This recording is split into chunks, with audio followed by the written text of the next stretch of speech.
ওনার স্বামী হলো আবু সালামা। মজার ঘটনা খেয়াল করে শুনেন।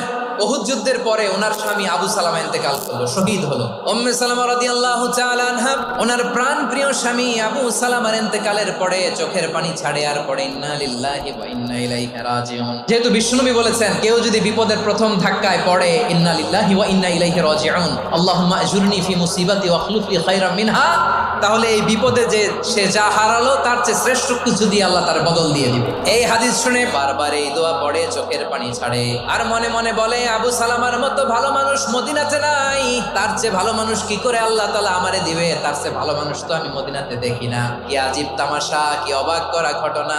কিছুদিন পরে দেখা গেল স্বয়ং বিশ্ব নবী উম্মে সালামাকে বিয়ের প্রস্তাব পাঠিয়েছে।